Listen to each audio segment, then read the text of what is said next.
Olá a todos, eu me chamo Igor. O grupo, além de mim, é formado pela Anelin, pelo José Valentim, pelo Lucas Reis e pela Yasmin. A gente ficou com um artigo do Stefanise et al., são vários autores, e é um artigo da Universidade Politécnica de Bari, na Itália, um artigo do ano passado, bem recente, 2020. Numa tradução livre, o título do artigo é a Seleção, Controle e Viabilidade Técnico-Econômica de Bombas funcionando como turbinas em redes de distribuição de água. Eu vou dar início agora com a introdução. A luta contra as mudanças climáticas antrópicas e a necessidade de acesso à energia limpa representam dois dos 17 Objetivos de Desenvolvimento Sustentável, que é o SDG. Isso é esperado que se atinja até o ano 2030 e é fomentado pelas Nações Unidas. Esse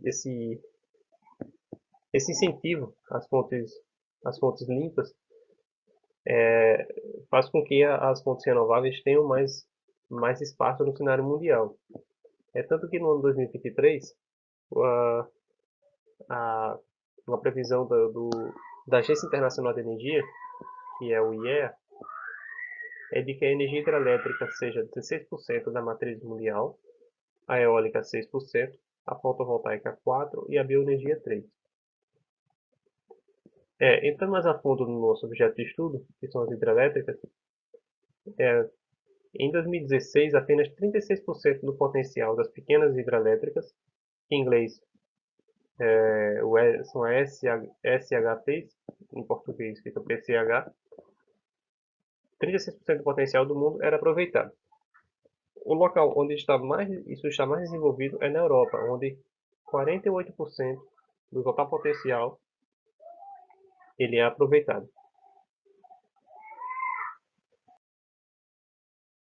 Por serem explorados há muito mais tempo, os grandes sistemas hidrelétricos apresentam o que a gente chama de maturidade, que é uma saturação tecnológica. Já os sistemas pequenos ainda têm margem para se desenvolver, e é isso que visa a pesquisa, esse artigo. Um outro ponto relevante é a gente entender que, devido à idade, os sistemas de abastecimento de água das cidades, eles apresentam vazamentos. Porque as cidades, em geral, se desenvolveram no mundo todo no pós-revolução industrial. E no caso da Europa, é, é uma, você tem sistemas de abastecimento com mais de 100 anos. Então é natural que esses sistemas estejam degradados de alguma forma. E para minimizar esses vazamentos, que são perdas para o sistema de uma forma geral, são feitas intervenções que diminuem a pressão no sistema. E essa diminuição é feita hoje utilizando válvulas redutores de pressão, que do inglês vira o PRV. Essas PRVs reduzem a pressão da rede, e assim os vazamentos. Mas ao mesmo tempo ela desperdiça um potencial recuperável de energia hidráulica. Ela pega essa pressão maior e joga para o meio ambiente. Bom, esse gráfico aqui, ele faz a relação entre a vazão, que é esse eixo horizontal, com a queda disponível, que é esse eixo vertical. Então, por exemplo, se você tem uma vazão de 10 metros cúbicos por segundo e você tem uma queda de 10 metros, a turbina indicada para a sua aplicação é essa turbina Kaplan. E assim vai para as outras relações. Os sistemas de distribuição de água, eles trabalham dentro desse retângulo aqui, que são justamente a relação das menores vazões com as menores quedas, justamente por ser um sistema de dimensões menores. Né? E é possível ver que você não existe turbinas das existentes hoje que se encaixam bem com, a, com esse tipo de aplicação. O único dispositivo aqui apresentado que se encaixam com ele, enfim, que supriam essa necessidade seriam as PATs, que são as bombas funcionando como turbinas. que é justamente o que esse artigo vai trabalhar. Mas boa parte, principalmente aqui embaixo, não, não é contemplado com nenhum tipo de turbina.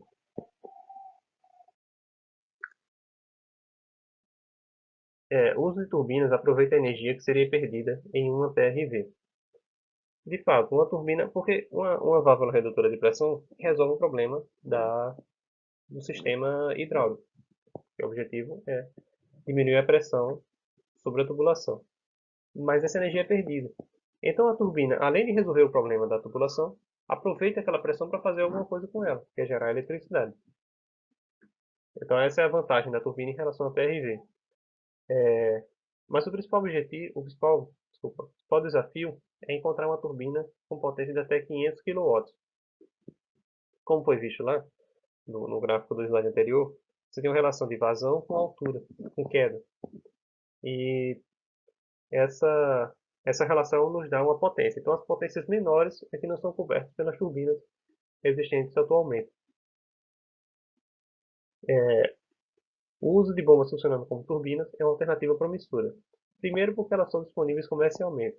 Como o próprio professor Márcio já disse nas aulas dele, as turbinas a gente não encontra para vender no mercado, enfim, em qualquer tipo de comércio. Elas não são produzidas a varejo, são feitas por encomenda. Então isso se torna um problema.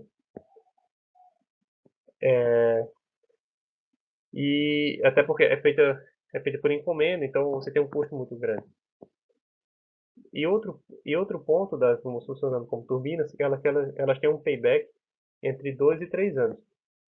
Diferente das PRVs, que você não existe payback, porque você não tem como você não tem como recuperar aquele dinheiro que foi investido. Só salientando que esse payback de 2 a 3 anos foi obtido através de estudos. Bom, agora eu vou passar para a Annelin, que ela vai falar sobre os métodos de controle. Conforme foi visto anteriormente, o maior interesse para a instalação dessas PETs é inicialmente econômico, pois vai se substituir uma turbina hidráulica por uma bomba convencional operando de modo reverso. Para a instalação e um controle estratégico dessa PET, que são as bombas, deve-se considerar a variação de pressão e do fluxo e a taxa de fluxo de água em uma rede de distribuição de água. Porém, acontece que é necessário que a pressão se mantenha constante, por exemplo, nos horários de pico. E para manter essa pressão constante, faz-se a aplicação de uma válvula de redução de pressão. Porém, é necessário que a PET ela atenda aos requisitos do redutor de pressão. E para a PET atender a esses requisitos, existem alguns métodos de controle que podem ser aplicados a fim de garantir essas condições. E esses métodos de controle eu vou apresentar a vocês adiante. Uma PET, ela sendo uma bomba convencional usada no modo reverso, ela não é equipada com palhetas guias ajustáveis para acomodar diferentes condições de fluxo. Por essa razão, ela atuando em uma velocidade rotacional constante, o controle dessa bomba ele pode ser realizado de duas formas, por meio de uma válvula ou um bypass. Utilizamos a válvula quando desejamos reduzir a taxa do fluxo e o bypass quando desejamos aumentar a taxa desse fluxo.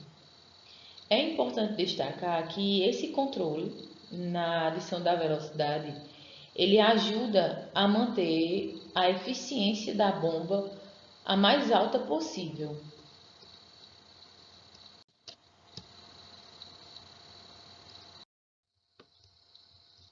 A figura a seguir, ela representa um gráfico onde o eixo das ordenadas é definido pela cabeça e o eixo das abscissas representa o fluxo. Ou seja, é um gráfico de cabeça versus fluxo. Nesse gráfico, nós podemos perceber a presença de umas curvas características em questão e alguns pontos, onde a curva verde é a curva para a válvula, que ela tem a função de diminuir a velocidade. A curva azul é a curva para o bypass, tem a função de aumentar a velocidade. A curva preta é a curva de velocidade de rotação constante da PET. Essa curva aqui, pontilhada, é a curva da resistência. E essa curva pontilhada mais fininha, onde o pontilhado é menos espaçado, é a curva do torque.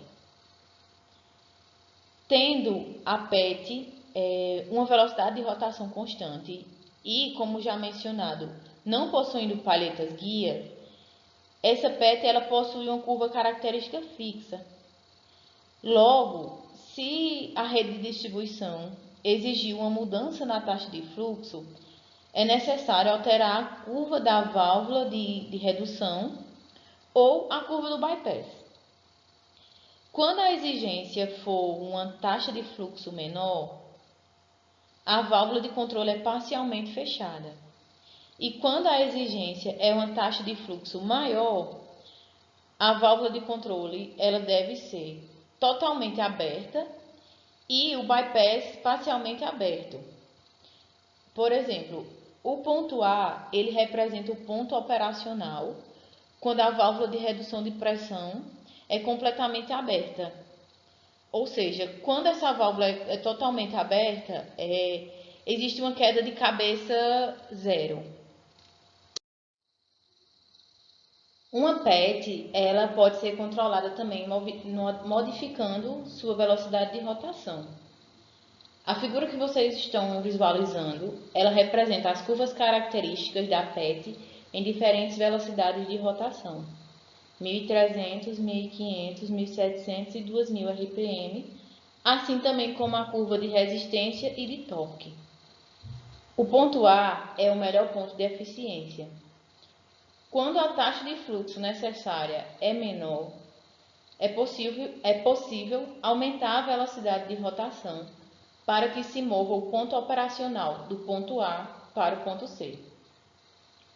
Quando se fazemos isso, não precisa ter uma perda de carga na válvula de regulação e, consequentemente, há um aumento na cabeça disponível na PET, mas também há uma redução da taxa de fluxo e da eficiência. Quando a taxa de fluxo necessária é maior, a velocidade de rotação ela pode ser reduzida. Vai diminuir a velocidade e permitir que o novo ponto operacional se torne o ponto B. Se quisermos garantir que o ponto operacional seja o ponto F, deve-se aumentar significativamente a velocidade de rotação. Porém, observa-se que o ponto F ele é muito perto da curva de torque e com isso existe uma redução drástica da eficiência. Geralmente, as PETs são comercializadas com seus motores elétricos e são acopladas com motores assíncronos trifásicos. Esses motores são auto-iniciadores, confiáveis e econômicos. Quando a PET ela opera em uma velocidade constante, observa-se que a velocidade rotacional difere da sua velocidade síncrona. A velocidade de rotação do campo magnético é definida por Ns igual a 2 vezes F vezes 60 sobre P, isso em RPM, onde Ns é a velocidade de rotação no campo magnético, F a frequência da fonte de alimentação e P o número de polos magnéticos. A figura a seguir, ela mostra a curva de torque de um motor assíncrono trifásico versus um motor rotacional e suas velocidades, tanto no modo motor quanto no modo gerador. Mostra também a curva de resistência.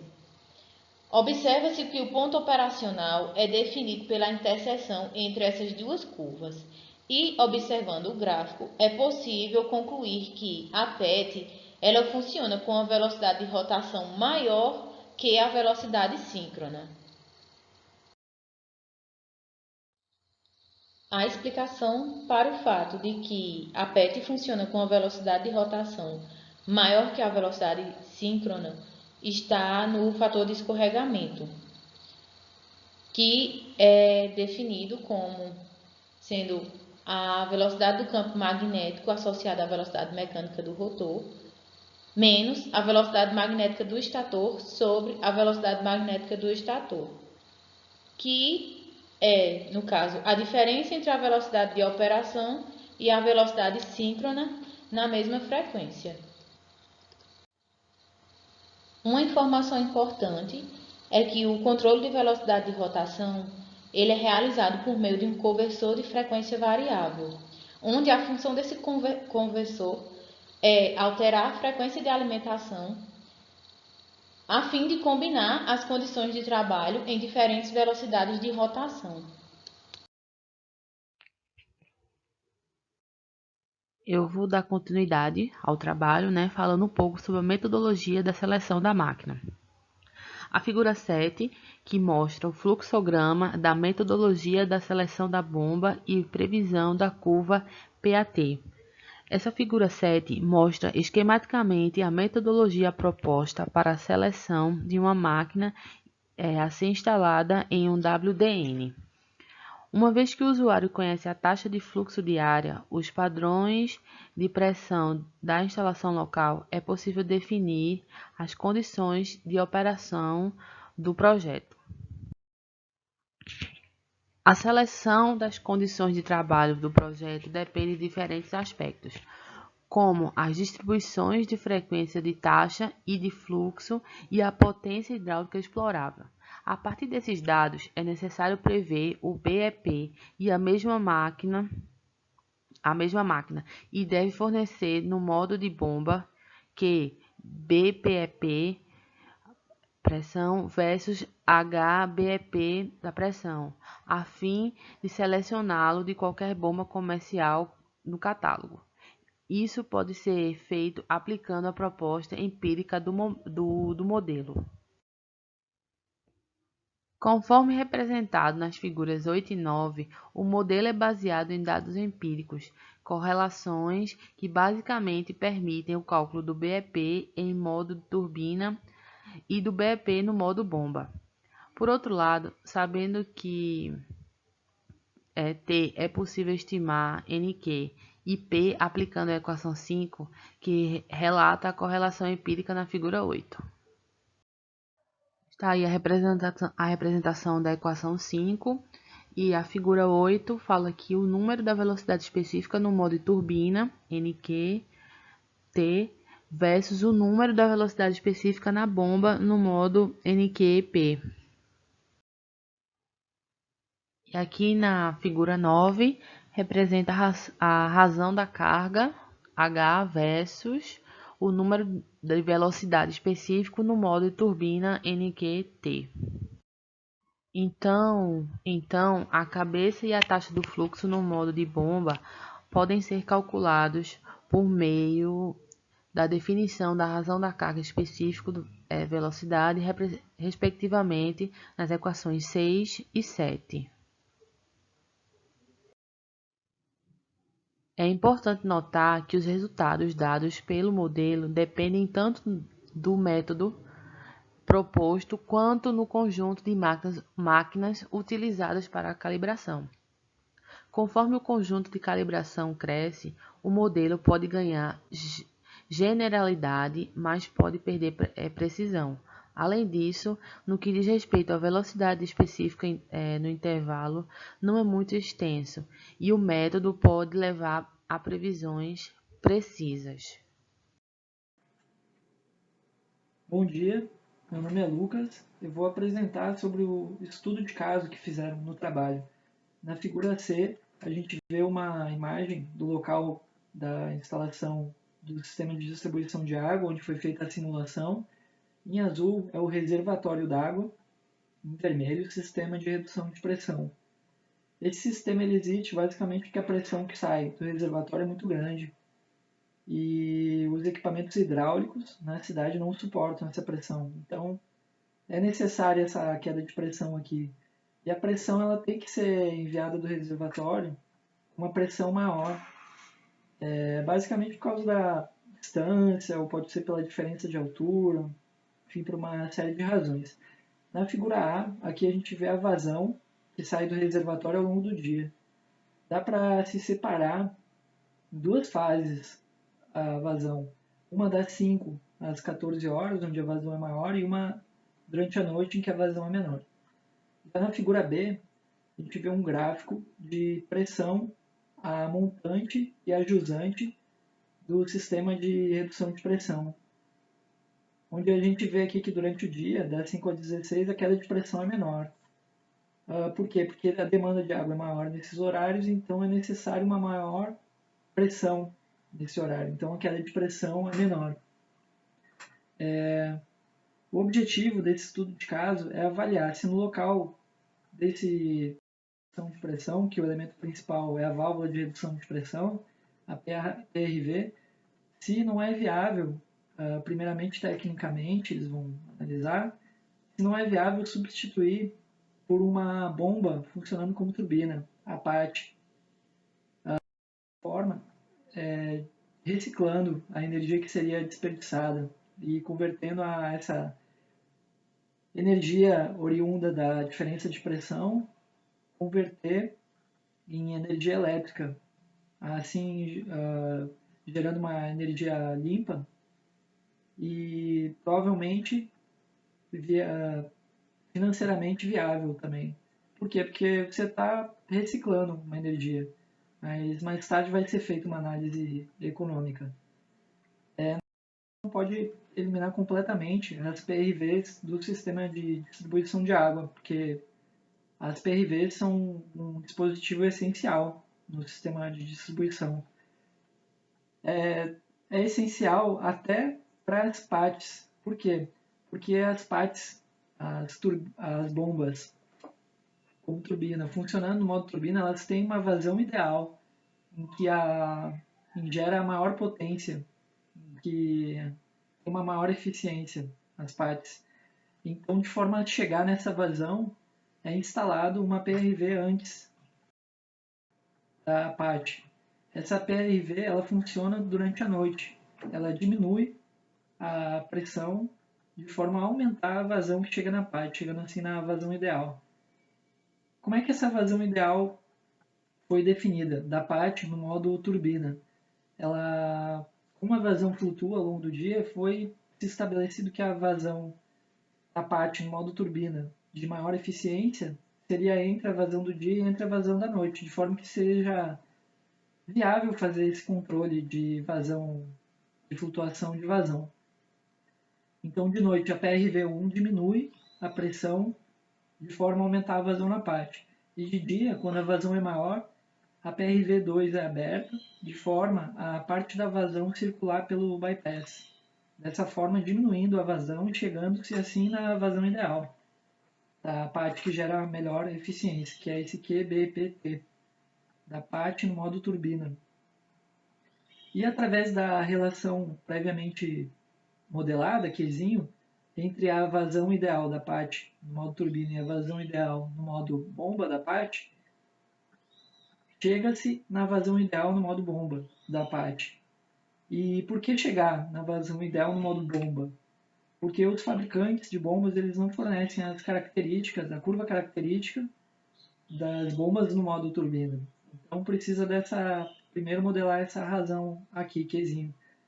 E essa razão Hzinho foi modelada analogamente e através da melhor altura manométrica, que a parte no modo turbina é mais eficiente, chegou-se na altura manométrica da parte no modo bomba. Esses dados foram inseridos no catálogo de bombas dessa marca, Stilem, e escolheu-se essa curva característica aqui como sendo a melhor, a de maior eficiência.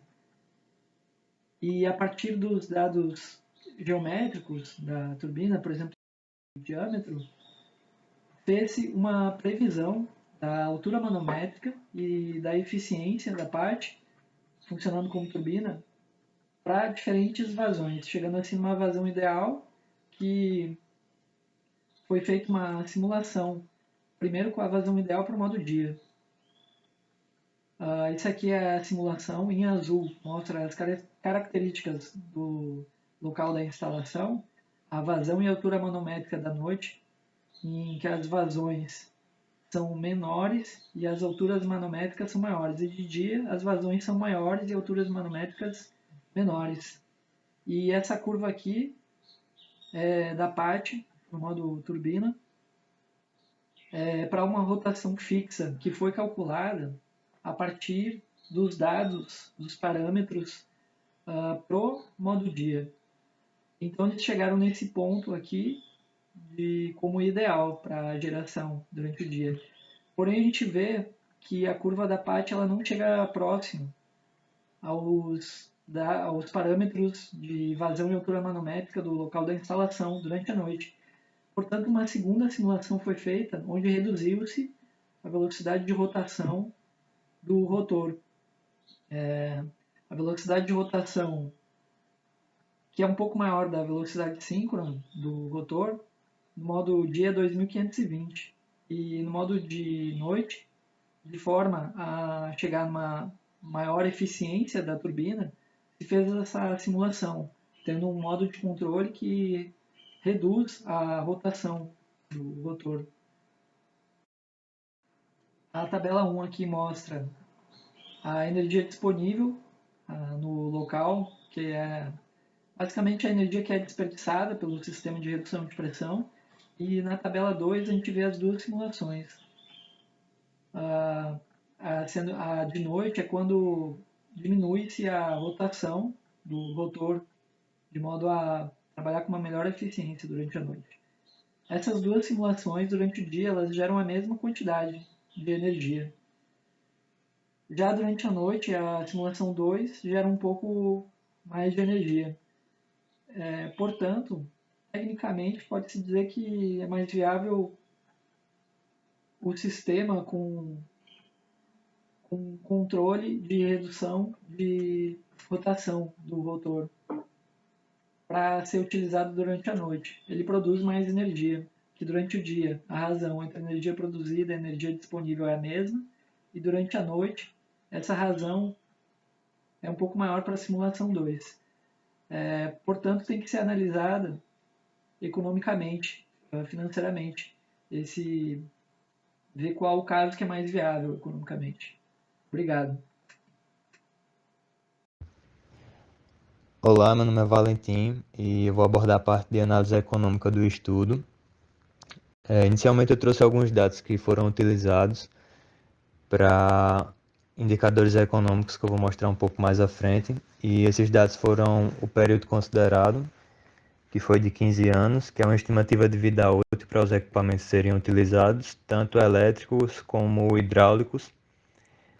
A produção anual, que foi de 818.028 kW ao ano.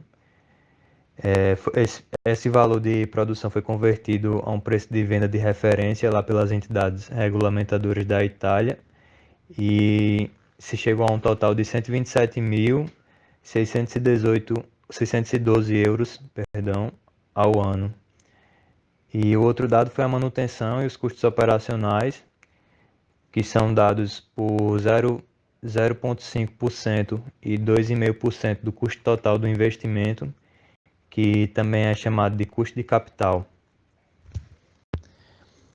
Eu trouxe novamente a tabela apresentada pelo Lucas, na parte do estudo de caso.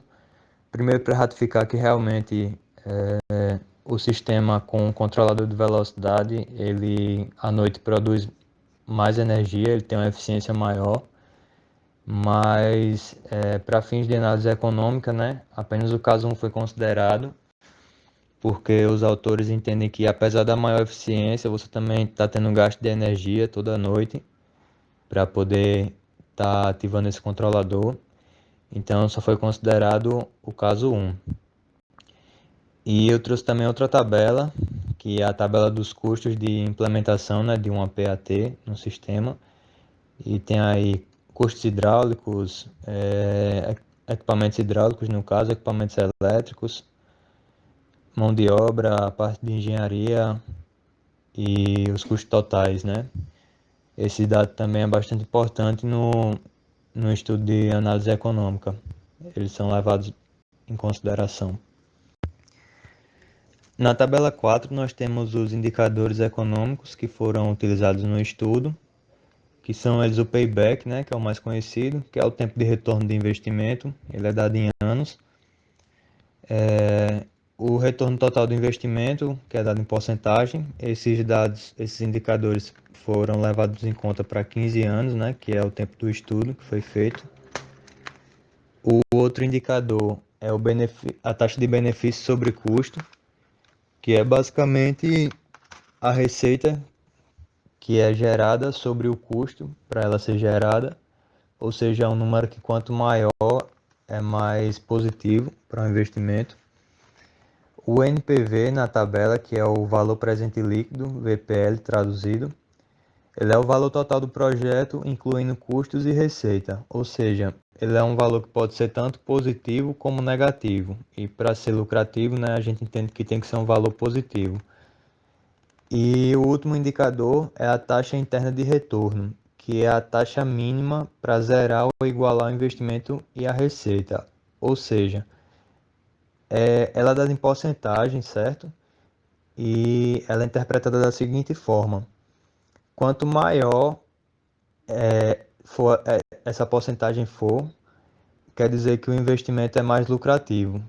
Ou seja, se ela desse 0%, queria dizer que os custos e a receita estariam iguais. Eles estariam meio que empatando. E aí, quanto maior é esse indicador, o investimento é mais lucrativo. Ele está diretamente relacionado com o valor presente líquido também. Após falar um pouco sobre os indicadores econômicos, dando um pouco mais de ênfase agora na tabela em si, a gente pode comparar os resultados apresentados para um projeto comum, né, apenas de distribuição de água, e para o outro com a solução alternativa, né, de produção de energia pela PAT. A gente vê aí um payback bem diferente, de 1,93 anos ele cai para 1,32. O valor presente líquido também ele sobe, né, de 676.797 euros para 1.554.525 euros, e a gente pode ver esse crescimento em todos os indicadores, o que acaba confirmando realmente que é bastante viável a solução que foi apresentada. Outra questão bastante importante abordada, além da produção de energia, né, para aliviar a pressão do sistema, é a redução de emissão de gás carbônico. Estima-se que cada carro na Itália emite cerca de 1,3 toneladas de gás carbônico ao ano, e um sistema alternativo PAT pode evitar a emissão de 327.211 toneladas de gás carbônico ao ano. Isso, se for convertido para euros, né, chega a um total de 71.986 euros. Mas para esse estudo, esse valor ele não foi considerado, foi apenas o valor realmente da produção de energia. E caso ele fosse, o retorno do investimento seria ainda menor. Partindo agora para a conclusão, a gente tem que a implantação de uma bomba funcionando como turbina, uma PAT, né, mostrou-se bastante promissora em uma rede de distribuição de água, reduzindo significativamente seu tempo de retorno do investimento, o payback. E também os outros indicadores que foram apresentados, né? Em todos eles, essa alternativa foi bastante positiva. E além disso, mostrou-se também que ela é uma alternativa que traz benefícios para o meio ambiente, como a redução da emissão de gás carbônico. E com isso, eu encerro a apresentação. Quero agradecer aos meus colegas que auxiliaram na apresentação e também ao professor Márcio.